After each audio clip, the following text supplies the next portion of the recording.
Olha, tem muita coisa que, se falada de uma forma incorreta, pode piorar toda a situação. Então, tudo que traga julgamento. Você é louco, você é fraco, você é covarde, você não tem Deus no coração, nós trabalhamos e você está pensando em suicídio, você não dá valor a tudo que você tem, esse sofrimento que você tem é coisa de gay, é coisa de homossexual, você não é macho o suficiente, ou para as meninas, para de fazer mimimi, cansei desse drama, isso que você está me falando é besteira, você está sofrendo por amor? Sim, você vai sofrer por muito mais coisas ainda, para com isso, e começa a achar que o transtorno mental, ele é bobeira, ele é frescura, então isso é coisa de gente preguiçosa, isso é coisa de gente fresca, e falar isso para o jovem. Né? Você não valida essa dor. Então, tudo que traz esse julgamento e que mostra para esse jovem que o que ele sente está errado, não é legal. É difícil, mas as famílias precisam entender, primeiro, que depressão é doença e não é frescura, e que suicídio tem relação com dor. A partir disso, quando você tem esse entendimento, aí você pode olhar de uma outra forma. Se aproxime dessa pessoa. Se aproxime dessa pessoa com um interesse aberto, mostrando que você se importa com essa pessoa. Facilite para que ela fale daquele momento, daquilo que está incomodando, né? E, de repente, não desvalorizar o que ela se expressar. Se ela se sentir frágil, né? Vamos conversar sobre essa fragilidade. Porque muitas vezes as pessoas que estão em estado de sofrimento, elas se sentem fragilizadas, se sentem às vezes sem energia para lidar com as questões da vida. E tendo uma pessoa que esteja perto, que a apoie, que de alguma forma valorize aquele momento, pode fazer toda a diferença para essa pessoa repensar, para ela se olhar e se sentir importante. Se alguém que eu não conheço de repente me dá importância, talvez eu comece a olhar o meu interior, o que está acontecendo comigo, com maior importância. Isso pode fazer toda a diferença para essa pessoa. Quando a pessoa pede ajuda, ela está precisando mesmo. Então, se ela verbalizar de alguma forma que ela precisa conversar com alguém, ou que ela está pensando em tirar sua vida, eu acho que é o momento da gente não ignorar e a gente começar a conversar com ela de verdade, dar aquela atenção. Né?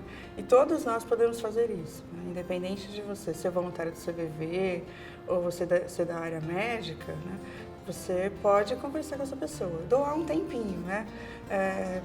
Perguntar para ela o que está acontecendo, por que você está pensando nisso, né? Se abrir mesmo, deixar que ela se abra, né? E que ela fale aquilo que está acontecendo com ela. E aí a nossa postura que a gente procura ter no CVV é sempre de não criticar, não julgar, né? E eu acho que todos nós podemos fazer isso, né? Com quem está do nosso lado, né? Nosso colega na escola, enfim, na família, né? É algo que todos nós podemos fazer. De repente ela precisa comunicar algo que está dentro dela, seja o que for, mas algo que está incomodando, que está tomando espaço nos seus pensamentos, espaço nos seus sentimentos, e precisa compartilhar com alguém, e não tem esse alguém, aí o CVV se coloca à disposição, porque todo voluntário, ele procura criar um clima de acolhimento e compreensão, para que as pessoas possam ser elas mesmas, sem nenhum pressuposto, sem nenhum tipo de julgamento, sem nenhum tipo de crítica. Que elas possam elaborar e falar daquilo que é importante para elas e fazer as escolhas que são importantes para elas. Colocar em rede social que o filho está sofrendo ou está pensando em suicídio também não ajuda, porque a gente pega casos de famílias que descobrem que o filho está pensando em se matar e coloca na rede social e fala para todo mundo. Então, gente, tratar o assunto de uma forma individual, de uma forma privada, é melhor. Não estou falando esconder de todo mundo, mas também não publicar numa rede social. Tem assuntos que a gente nunca ouviu, né? Tem assuntos que a pessoa traz pra gente que são muito diferentes até do que a gente vive no dia a dia. Né? Mas eu acho que o que me chama a atenção sempre são as pessoas que se dizem muito sozinhas, né? Muitos adolescentes, né? De 12, 13, 14 anos, que às vezes não têm o contato com os pais que gostariam de ter, com a família e tal. Então, eles acabam se sentem isolados, mesmo frequentando escola, tendo amigos, né? E tendo contato um pouco menor, até pela correria do dia a dia agora com os pais. Então, esses casos sempre me chamam a atenção, porque hoje você ter, né, sei lá, 14, 15 anos e não ter com quem conversar, não ter com quem contar, ficar sozinho em casa muitas horas por dia, acho que é uma situação muito ruim, né? Apesar de você ter contato pela internet a hora que você quiser, pelo celular e tal, mas o contato humano ele acabou ficando um pouco diminuído, né, nesses tempos. Então eu acho que esses casos me chamam a atenção, né, e eu sempre procuro me colocar no lugar dessa pessoa para saber como eu me sentiria ali na situação que ela está, né? Será que eu conseguiria lidar bem ou não, como ela está lidando com aquilo que ela está trazendo para mim? Não procure estabelecer padrões, soluções prontas. Converse com o que a pessoa está querendo comunicar, o que ela está querendo compartilhar. Falar é muito importante. O nosso lema, falar é a melhor solução, porque quando nós falamos daquilo que é importante para nós, nós começamos a olhar para nós mesmos e talvez encontrar caminhos para modificar, até para pedir ajuda. E para uma pessoa que sofre, pedir ajuda é essencial. E às vezes o mundo está tão fechado, está tão obscuro, está tão cinza, que ela não consegue ver que ela pode pedir ajuda. E de repente, se ela conseguir compartilhar o seu momento com alguém, de repente ela fala, eu estou precisando de ajuda, eu estou precisando de um terapeuta, de um psiquiatra, ou estou precisando de um aconselhamento. E isso pode fazer toda a diferença. Não é todo mundo que vai estar preparado para conseguir ali ouvir, né, algo que de repente, né, vai te chocar um pouco, te assustar, porque é muito diferente daquilo que você espera. Procurar uma ajuda, né? Ajuda de alguém, né? Se for na família, na escola, no trabalho, enfim, aonde a pessoa puder procurar ajuda. De repente, eu como mãe, talvez não esteja conseguindo lidar com um problema que meu filho tá me trazendo, né? Tem vários canais de ajuda externa.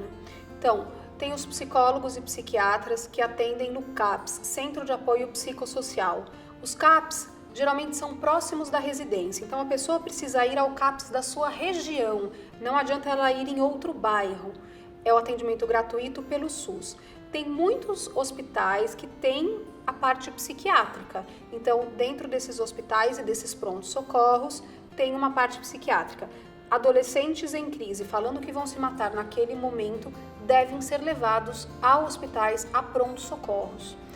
Além disso, muitos convênios também dão direito à psiquiatria e psicologia, então vá atrás dos seus direitos, vai ver o que você tem disponível dentro do seu convênio e tem também os atendimentos particulares de psicólogos e psiquiatras.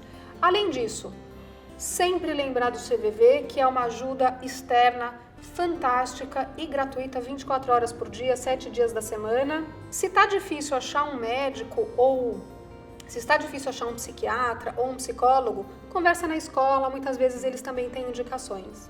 Não tenha medo de falar sobre suicídio. Falar é a melhor solução sempre, de qualquer assunto, por mais difícil que ele seja. Então não tenha medo. Quando a gente fala, a gente pode trocar com o outro o que a gente está sentindo e a gente pode ver no outro alguém que ajuda. Quando um jovem percebe que ele tem alguém dentro da casa dele que ele pode conversar, ou dentro da casa, ou um amigo, ou um professor, ou um outro colega, isso ajuda bastante. Então, vamos falar sobre isso, não precisa ter medo de aumentar o número de suicídios por conta de falar corretamente, que é dessa forma cuidadosa, dessa forma acolhedora e sempre buscando mostrar que saídas que esse jovem tem em vida para passar por essa situação.